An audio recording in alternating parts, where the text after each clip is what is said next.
Hello, good morning. Welcome to Axiom Flux News with PJ and Dom. Today's date's the 9th of February 2015. First article to start us off is the £10 million Magna Carta found in council archives. Experts say discovery of 1300 edition of historic document raises hopes that there are more than the 24 copies currently known about in existence. Detail from Salisbury Magna Carta in the photograph there. An edition of the Magna Carta which could be worth up to £10 million has been found after it lie forgotten in a council's archives.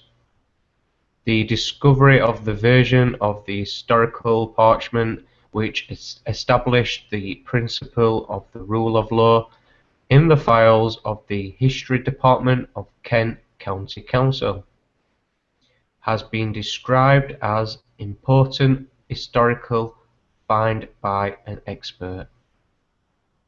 The document was found in the archives kept in Maidstone but belonging to the town of Sandwich. Speaking from Paris, Professor Nicholas Vincent of the University of East Anglia, who authenticated the document, said, "It is a fantastic discovery which comes in the week that the 4 other known versions were brought together at the Houses of Parliament.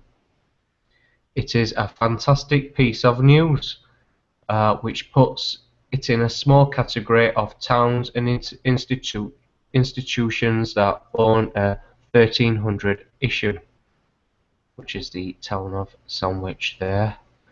Vincent said, "The fact Sandwich had its own Magna Carta gives backing to the theory that it was issued more widely than previously thought to at least 50 cathedral towns and ports." He added, "The discovery gives him hope that further copies will also turn up. There are only 24 editions of the Magna Carta in known existence around the world." Vincent said, "It must have been much more widely distributed than previously thought, because if Sandwich had one, the chances are it went out to a lot of other towns, and it is very likely that there are 1 or 2 out there somewhere that no one has spotted yet." Vincent, who specialises in medieval history, said the value of the Sandwich edition could be up to £10 million, but it was ripped with about a third missing. He said this could be an upper value as it has, like the town of Sandwich suffered over time from French invasions and the like. The discovery was made by archivist Dr. Mark Battison at the end of December, just before the 800th anniversary year celebrations of King John's concession.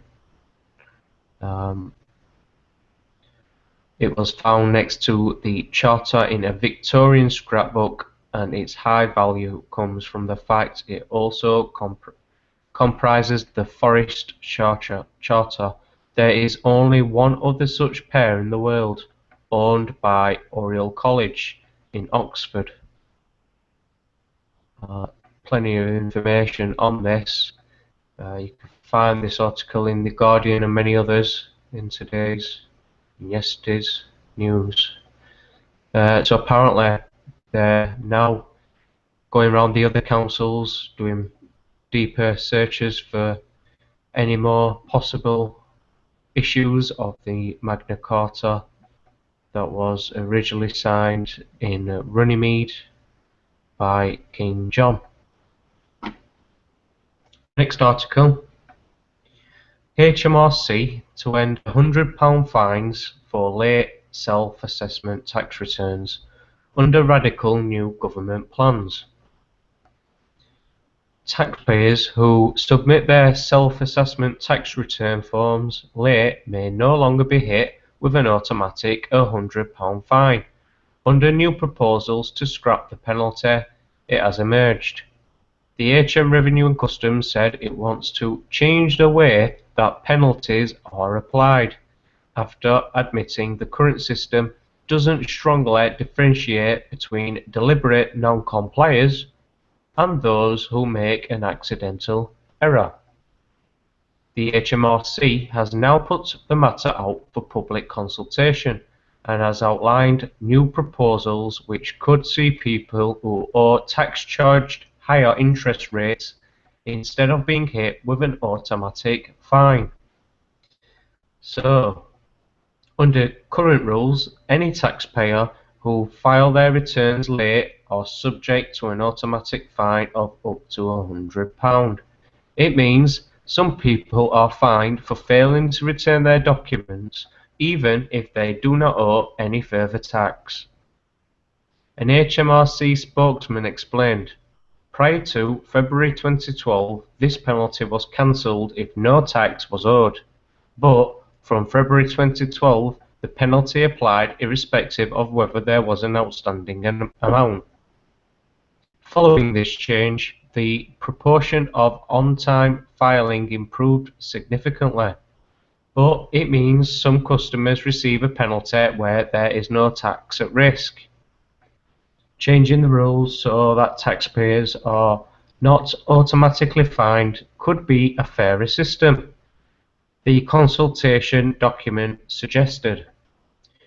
Instead of issuing fines to customers, like that word there, customers, high interest rates could be applied for their debts, which may encourage them to pay up sooner, the government department said. It also suggested introducing a system similar to penalty points for motoring offences, with those who continually breach the regulations facing tougher punishment. So, I think I've got you in the basic know what this article's talking about for those that can already work it out for themselves. I'll just take you to a few of the comments. People have already started to post on the Guardian site here. Try and bring it up as big and clear as I can for you to read. There you go.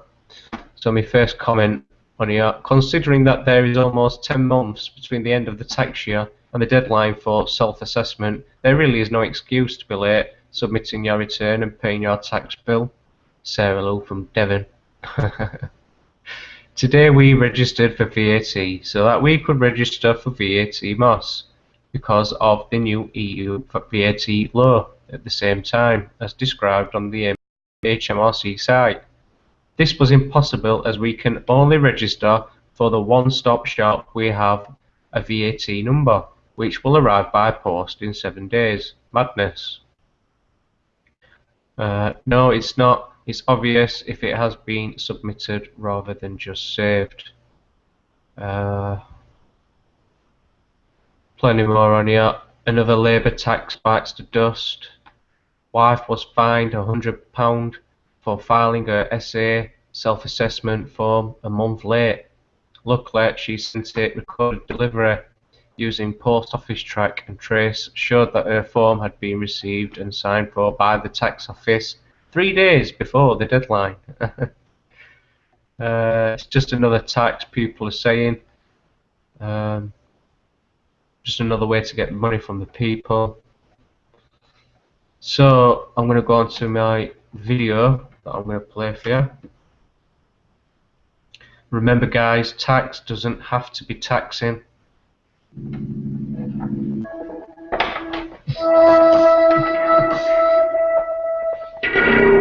Is income tax legal? You can turn back now or learn the stuff they don't want you to know. Hello, welcome to the show. Thank you for tuning in. As always, that is Matt behind the camera. I'm Ben, and that makes this Stuff They Don't Want You to Know. As you do know, we are based in the United States, and as we film this, there are probably more than 1 million people. I think that's a safe assumption. There are basically a shitload of people running around the country panicking because if they don't get their taxes in by today, then Uncle Sam is going to come down like a bag of bricks and tax them even more for not paying their taxes on time. So is this legal? Turns out that there is a large community of people in the United States who think that the income tax is completely illegal, unconstitutional, shouldn't be around, and every year at least a few people are going to be fined and go to court because it's not that they were late on their taxes, it's that they are tax activists, tax protesters, and they will gladly go to court to explain why they don't feel they should pay taxes. Historically, this isn't much of a surprise because we know that the United States has always had a very tough relationship with taxation. I mean, one of the reasons that this country is even a country at all is because way back in the late 1700s, people in the United States hated paying taxes before it was the United States, and that kind of idea continues today. Fun fact, after the founding of the United States, Congress didn't pass a national income tax until 1863. And that first national income tax didn't even stick around for too long. Congress tried again with something called the Income Tax Act of 1894. So why do people who are tax protesters feel like taxes are unconstitutional? It all goes back to the 16th Amendment. See, originally, before the 16th Amendment, the Supreme Court said that taxation of this sort, income tax, was unconstitutional because it levied a direct tax on people and it wasn't apportioned, it wasn't in proportion to the population of a state. So Congress said, you know what, let's change the Constitution. And they changed it with the 16th Amendment. Ever since then, people who don't believe they should be paying income tax have argued against the 16th Amendment in a variety of ways. Now, these could be sort of small, maybe even entirely semantic arguments, such as the idea that calling something income doesn't make it wages, and therefore the thing shouldn't work at all. Or there's also the idea that the word repeal is never actually used in the 16th Amendment, which in that case, the people who believe this say that that makes the entire amendment invalid. Then it goes to a couple more abstract concepts, such as the argument that because this is a progressive tax, that it violates the 14th Amendment of equal treatment under the law. So as we can see, there's a range of ideas here. There are varying schools of thought about why the 16th Amendment doesn't check out. And although these are very different, one thing is for sure, and there's one thing they all have in common, and that is that every single time one of these arguments has made it to court, it has been rejected, flatly rejected. No ifs, ands, or buts, just some extra court fees, which if you think about it, is kind of another tax. But regardless of how often these sorts of arguments have been rejected by the court system, new tax protesters and activists end up in court still today making those arguments. If you'd like to learn more about these income tax activists and the arguments that they're using, you can check out this video that we did earlier on the income tax system.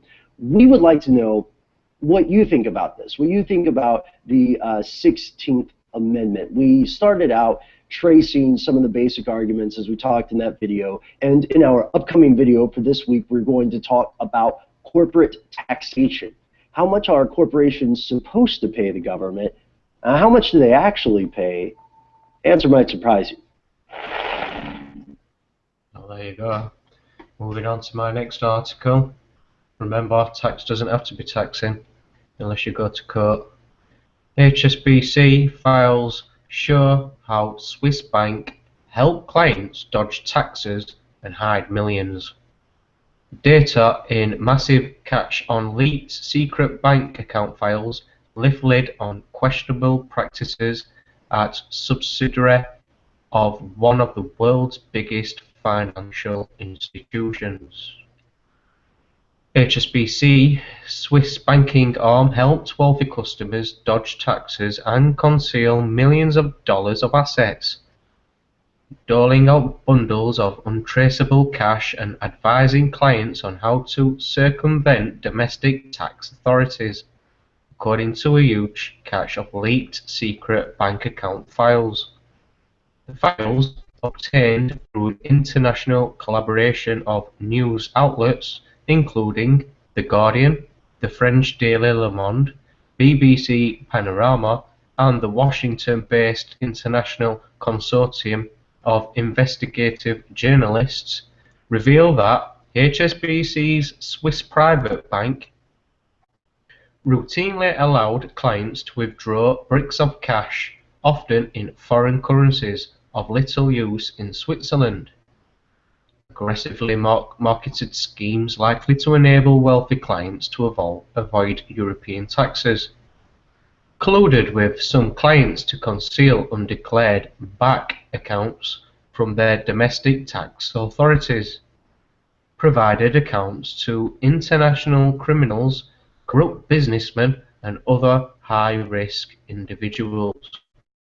The HSBC files, which cover from the period of 2005 to 2007, amount to the biggest banking leak in history, shedding light on some 30,000 accounts holding almost $120 billion, £78 billion of assets. The revelations will amplify calls for crackdowns on offshore tax havens and stoke political arguments in the United States, Britain, and elsewhere in Europe, where exchequers are seen to be fighting a losing battle against fleet-footed and wealthy individuals in the globalized world. Approached by The Guardian, the HSBC, the world's second largest bank, has now admitted wrongdoing by its Swiss subsidiary. We acknowledge and are accountable for past compliance and control failures, the bank said in a statement.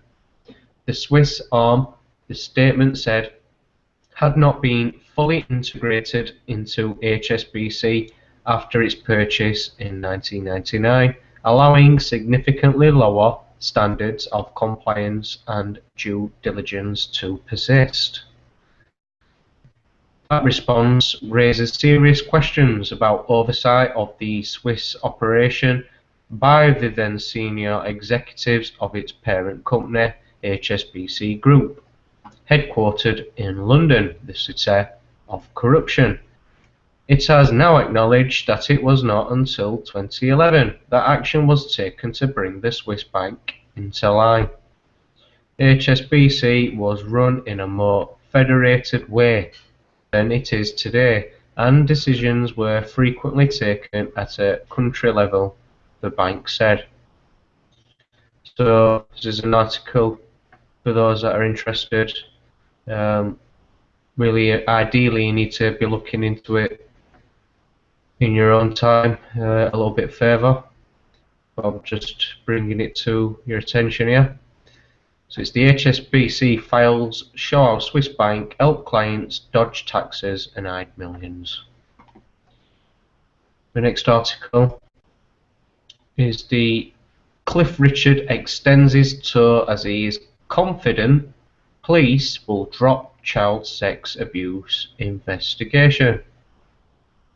So there you go in the paper. Cliff tells cops, "I'm innocent." He vows to cooperate fully with the police probe. Despite the child sex abuse allegation against him, Cliff Richard has extended his forthcoming sellout tour. It has been reported that Sir Cliff is confident that the investigation against him will be dropped. The Mail Online reports detectives swooped on the 74-year-old's £3.1 million apartment in Berkshire in August last year amid accusations he sexually assaulted a schoolboy at a Christian rally almost 3 decades ago. Police then launched a probe after receiving a report that a teenager under the age of 16 was attacked in Sheffield at an event held by American evangelist Billy Graham. in 1985. The singer has strongly denied the allegation, and South Yorkshire Police have not pressed any charges. But despite the allegation, Sir Cliff has added an extra date at the Royal Albert Hall for his 75th birthday tour in October, with concerts in Birmingham, Liverpool, Manchester and Sheffield sold out. So Cliff's carrying on. Many people will probably say, well, yeah, good on you. And I'm sure many others will say the complete opposite. There you go. Cop who turned off dashcam to attack couple keeps his job. Todd Mobley, a police officer from Ohio, has been allowed to keep his job after being found guilty of attacking a couple at a traffic stop last November. He was found guilty of violating several department policies, including use of force, unlawful search and seizure or detention, failing to control his temper, and misuse of police cruiser dash camera. As a result of that, there is a suspension that has now been issued for 30 days and some other penalties attached in addition to that. The other penalties include forfeiting compensatory and vacation time and other leave in the amount of several $1,000s. Lindsay Mullall filed the complaint against Mobley. She said she is still shocked over the turn of events since she has known Mobley for the past 18 years. She said Mobley followed her and her boyfriend Tom Huffman home to Cherry Street and accused Huffman of stealing a gas can from the officer's mother's house. He tells me to get my kids back. I turn my back, and that is when he pushes Tommy up against a cop car by his shirt and presses up against his neck and says, "You're dead. If I ever catch you around my mother's house again, I will kill you." And he just keeps repeating, you're dead, Mulhill said. According to the police report, another officer arrived and Officer Mobley instructed him to shut off his dash camera, claiming it was for a legitimate law enforcement purpose, when it was for the sole purpose of not wanting his words recorded while threatening Huffman. He needs to learn that you swore in to be a police officer to serve and protect, and to use the uniform as your own personal means of handling things is not something they are supposed to stand for, Mulhill said. Mobley is back on the job after already serving his suspension. There will not be any criminal charges at this time. So if you see him around in Ohio, recognise that face. Probably many people over there are already familiar with him. So I think that's a roundup of my articles there. Don't know what you made on that, if you had any questions. Tom?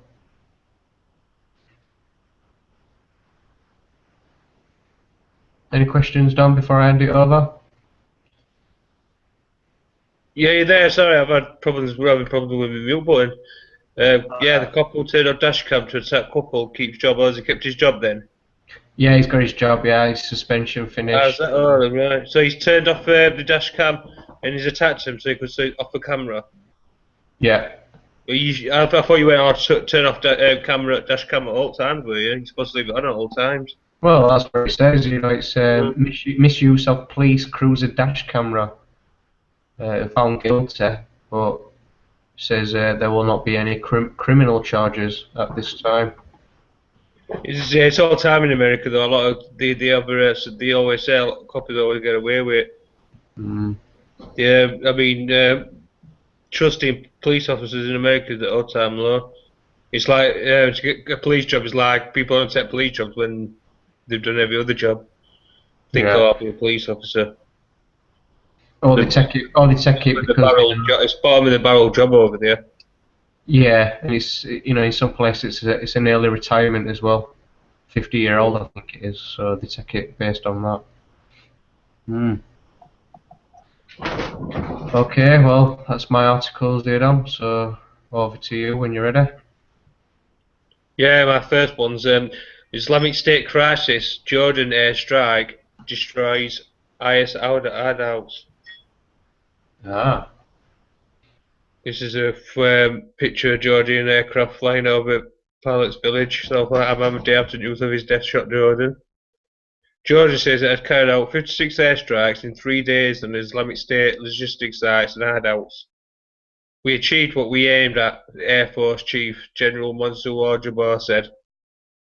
Jordan intensified its strikes after captured pilot Moza al-Kasabar was shown being burned alive by IS. Jordan has carried out nearly 20% of all sorties by the US-led coalitions against IS in Syria so far. Gen Jabbar said, adding, "We are determined to act them from the face of the earth." IS seized control of large areas of Iraq and Syria last year, prompting hundreds of raids by coalition warplanes. The focus of Jordan's airstrikes is reported to be Raqqa, the IS stronghold in Syria, but no specifics were given. General Jabbar said the strikes had degraded nearly 20% of the militant's capabilities. This is a photo of General Jabbar, who said Jordan's plan of destroying Islamic State is being carried out. He's there with news reporters. IS militants said that one of the strikes killed US aid worker Kayla Muller, although the claim could not be verified. We did an article on her yesterday. They claim to have she died in an airstrike, but whose death we don't know if she's alive or dead. A video of Lieutenant Kasabar, 26, being burned alive in a cage was posted online by IS earlier this week. He was captured by the militants in December after his F-16 fighter jet crashed in Syria. The video is believed to have been filmed on 3rd of January. Jordan had offered to swap Sayajal Rishawara, a failed female suicide bomber, for the captured pilot. Jordan executed Rishawara and another convicted Al-Qaeda operative on Wednesday. This is a Jordan pilot held hostage here. And some dates out at the bottom of timetable what's been happening.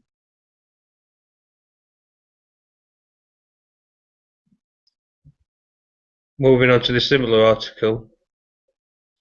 Islamic State MPs urge UK to step up fight against jihadists. The UK's role in fighting Islamic State's extremists is strikingly modest and should be stepped up, MPs have said. The Defence Select Committee found the UK had carried out 6% of coalition airstrikes against the jihadist group and said it was surprised and deeply concerned it was not doing more. But it stressed it was not in favour of deploying combat forces to battle IS. The government said military action was just part of comprehensive action by the international coalition. In their committee report, the MP said the nightmare of a jihadist state in parts of Iraq and Syria had been realised in extreme form.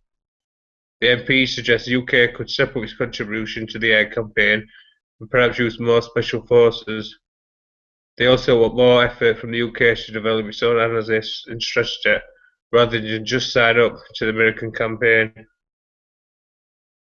The MP said the UK can and should be playing a greater role in fighting it, adding that officials, ministers and officers have failed to set out a clear military strategy. In addition, the MPs are calling on the UK to respond to Iraqi requests for more training, including to counter improvised explosive devices, IEDs, and to reconstruct the Iraqi Kurdish forces who are taking on the IS fighters. Deputy Prime Minister Nick Clegg gave a cautious reaction to the report, saying there was no way we in the UK or in the rest of the world altogether will soon be able to fix the bloodshed in Syria or fix the bloodshed in Iraq by charging in.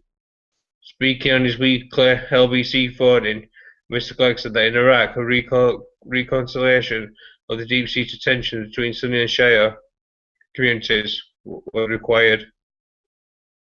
Alright, that's that same story. Islamic State MPs urge UK to step up fight against jihadists.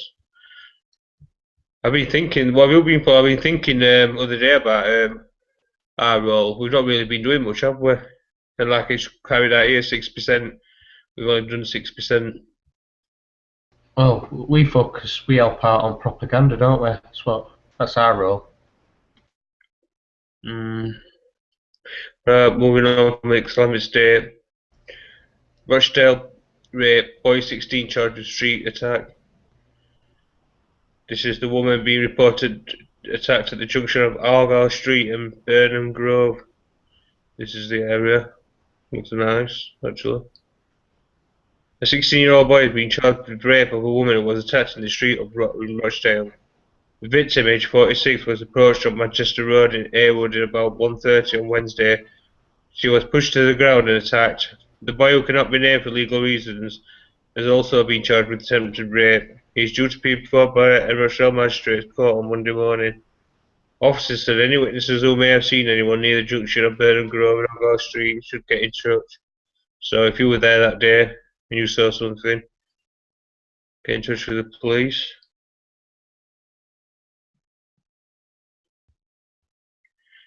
While you're at it, mention some other things as well. Well, what? All this police corruption and cover-ups. Finally, charity head chef teen Stan Locke returns to class. Stan Locke was isolated after he had his head shaved for charity, so he's gone back to school. He's had his head shaved for charity, gone back to school. He's been isolated on his own for 4 days, I think it were. A teenager who shaved his head to raise money for charity has returned to class after being put into isolation for 4 days by school. Stan Locke, 14, a pupil at Churchill Academy, North Somerset, said he wanted to raise funds for Macmillan because cancer affects so many people. He got the #1 haircut a week ago after a rugby match. A Just Giving page set up to raise £100 for Macmillan's cancer support has now raised more than £17,000.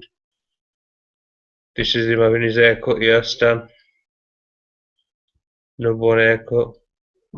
Stan's mother, Melanie Rees, said it was overwhelming that people have been very, very generous. Stan returned to class on Monday following a meeting between the school, the governors and his parents. Miss Rees says it was fantastic her son was now back in class. The school have said they will have a look at the policy, whether the head can have some flexibility, no pun intended. We weren't aware there was policy over length of hair. Churchill Academy teaches some 1,500 pupils aged up to 18. As far as this specific matter, and we remain reluctant to discuss individual students in public. Things are back to normal, and a big close meeting has been occurred with the family. A statement from the school said, with a wider perspective, there will be further discussion regarding the consistent application of stated policies and the importance of timely consultations. So yeah, this is the school, Churchill